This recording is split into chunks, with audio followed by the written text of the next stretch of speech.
পাঠাও হবে রে আমার উল্লভ জনম দিয়ার নাদল রাজা আমার মানব জনম দিয়া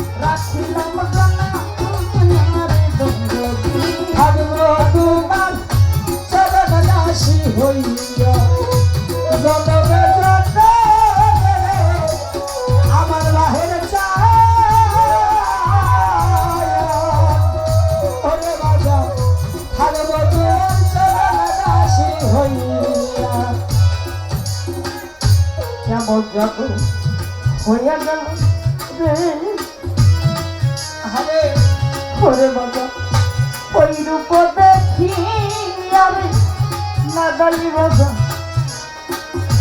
পাগল চন্দ্র ওই রূপ দেখিয়া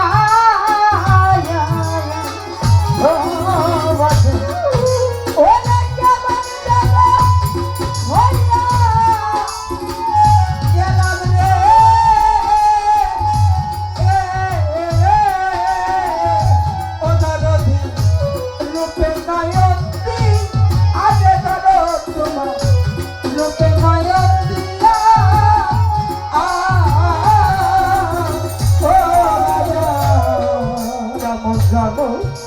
হইয়া গেলাম রে ওরে বাবা ওই রূপ দেখি দরদি আরে ওই রূপ দেখিয়া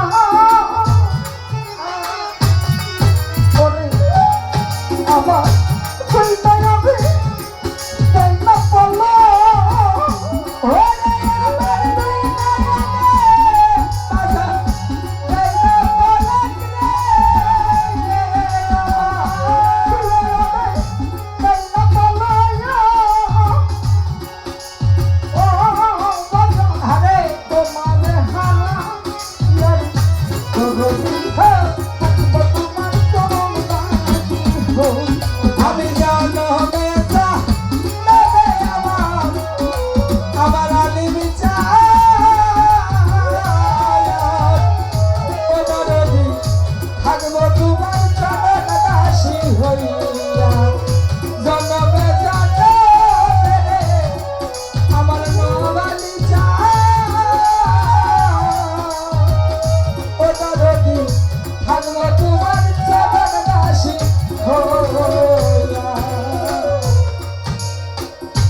আমার ভ্রমণ নামের একজন ভক্ত ছিল আমার সেই দরদি আমার তোলাচন্দ্রের বাড়ি দীর্ঘদিন কাজ করত মানে যত নোংরা আবর্জনার কাজ আছে আমার ভ্রমণ করলা সমস্ত কিছু পরিষ্কার করত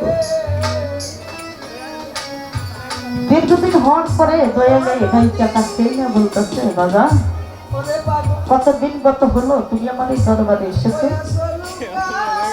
তুমি এই মুহূর্তে আমার এই দরবার থেকে তোমার চলে যেতে হবে আমার এই দরবারে তুমি আর থাকতে পারবা না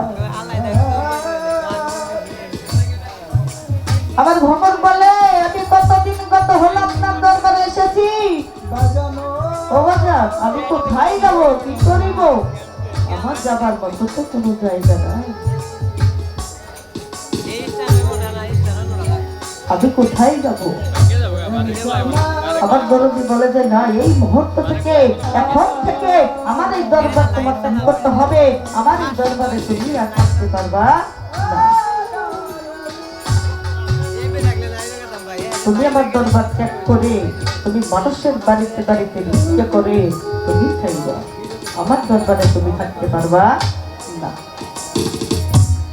আমার গুরুর আদেশ দয়ালের আদেশ অনুযায়ী চলে গেছে দয়ালের কাছ থেকে বিদায় নিয়ে ওই কোন রকম অর্ধেকটা নিজে চালিয়ে নেয় এবং কি অর্ধেকটা কোন রকম আল্লাহ পাকেও দেয় এইভাবে যখন ওর দীর্ঘদিন কেটে গেল, ওই দীর্ঘদিন কেটে যাওয়ার পরে হঠাৎ করে আমার ভ্রমণ পাগলার কাছে একটা চিঠি আসে।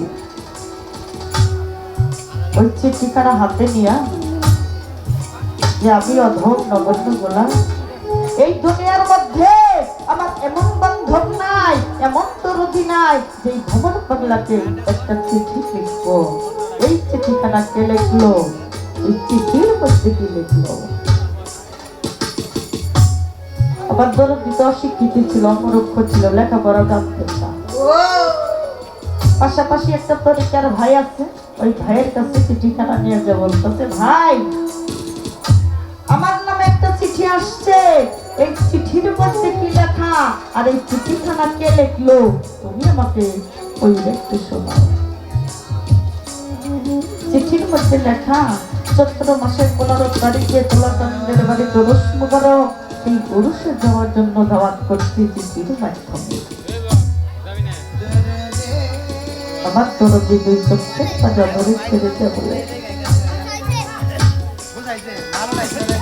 আমি গুরুর দরবারে কেমন করে যাব, কি নিয়ে যাব, আমার যাওয়ার মতো তো কোনো সামর্থ্য নেই।